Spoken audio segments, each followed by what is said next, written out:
As ideias de Thomas Hobbes estão impregnadas nas atuais democracias, mas isso seria algo verdadeiro ou apenas necessário para legitimar o Estado? Este é o Visão Libertária. Este artigo foi sugerido e escrito por Rômulus, revisado por Coreia com K e narrado por Rafael Dufrayer. Seria a história uma linha reta de constante evolução? A resposta, como já diriam Tolkien e Aristóteles, tende a ser bem diferente. A essência filosófica fundadora da sociedade moderna nasce com a filosofia de Thomas Hobbes. Praticamente, tudo que há de ruim ou perverso na atualidade surge pela primeira vez de maneira inequívoca no discurso acadêmico, na doutrina política deste contratualista. E a melhor parte é que esses mesmos problemas são tidos como as soluções para os males humanos. Basicamente, a teoria dele é a de que Aristóteles estava errado quando disse que o homem é um ser naturalmente sociável.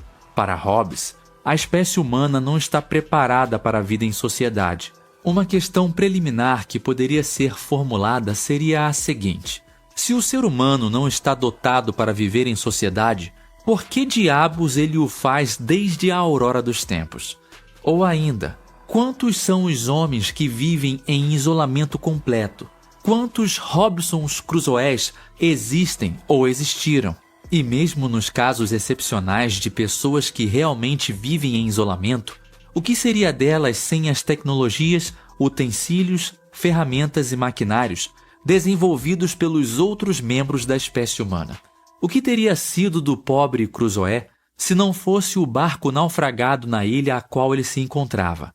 Sem as armas, sem as munições, sem as roupas. Ou seja, a vida humana completamente isolada de outros indivíduos da espécie é, se não impossível, altamente improvável. Praticamente, a totalidade da filosofia de Thomas Hobbes é exatamente o oposto do que a realidade dos fatos e as evidências nos contam. Afinal, se o ser humano não possui naturalmente o dom da sociabilidade, seria de se esperar que pelo menos uma parcela considerável da população vivesse em isolamento ou em grupos extremamente diminutos, além de terem somente o nível mínimo de interação entre seus membros. Porém, é exatamente o oposto que ocorre na realidade. E com os avanços em tecnologia nas áreas de comunicação e transporte, os indivíduos nunca estiveram mais interconectados.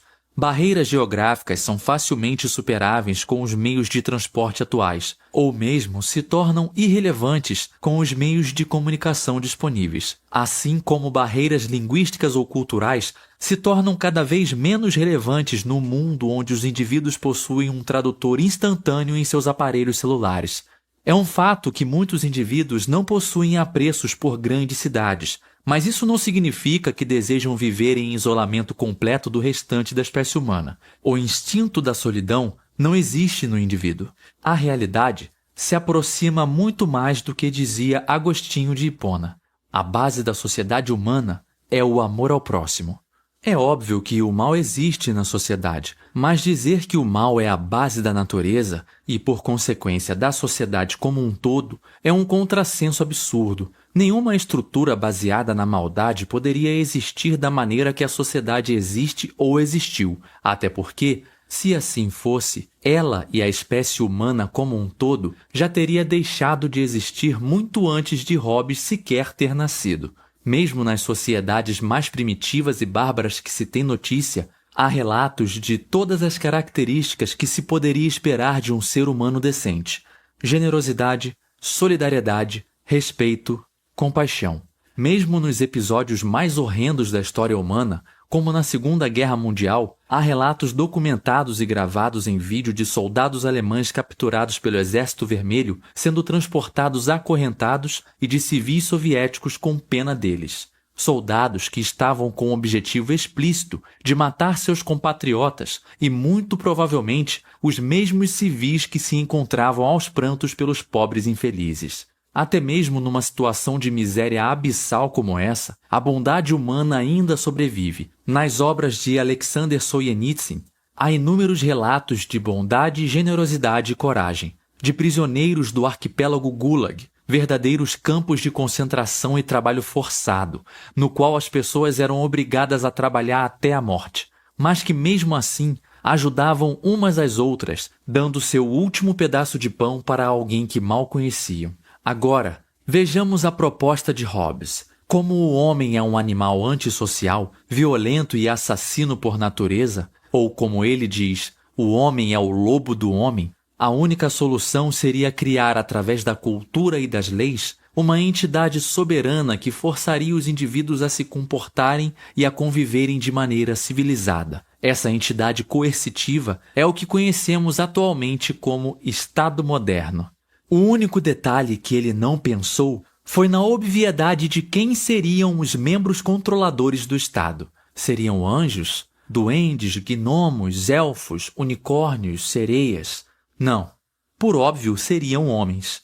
Logo, a conclusão lógica da teoria de Hobbes é que não deveríamos ter uma sociedade onde os indivíduos vivessem em uma relativa paridade de direitos, deveres, poderes e meios de ação. Precisaríamos viver numa sociedade onde apenas um grupo muito pequeno de seres humanos teria o poder absoluto sobre o restante de nós. Ou seja, na remota hipótese da teoria de Hobbes estar certa, ele não resolve problema algum. Muito pelo contrário, ela consegue piorar tudo para todos, com exceção de um seleto grupo de indivíduos que comporia o Estado. Em outros termos, ele conseguiu diminuir o número de lobos, mas os transformou a todos na personificação de Fenrir, o lobo da mitologia nórdica que irá destruir o mundo. E o que não faltam são evidências empíricas na realidade para comprovar esta tese. Desafio qualquer um a mostrar uma comunidade humana de indivíduos particulares que tenha cometido alguma violência comparável à que os estados modernos cometem desde a época de Hobbes. Já houve na história algum grupo de indivíduos que matou mais pessoas que Stalin, Hitler ou Mao Tse-tung? Houve alguma organização ou entidade privada mais mentirosa que a KGB ou o governo britânico? Houve alguma organização particular de invasão de privacidade dos indivíduos maior que a NSA, a Stasi ou a Gestapo? Da próxima vez que alguém lhe disser que o Estado é o garantidor da paz e da harmonia entre os seres humanos, lhe faça a seguinte pergunta: diga-me uma guerra na história que não foi deflagrada por um ente estatal. Seja esse ente estatal da Antiguidade, da Idade Média ou da Modernidade. O Estado é o mal do mundo. Sempre foi e sempre será. Obrigado por sua audiência. Se você gostou desse vídeo, clique no ícone de curtir abaixo e compartilhe o vídeo em sua rede social. Se você deseja ser notificado de outros vídeos, clique em se inscrever e depois no ícone de campainha. Um abraço e até a próxima.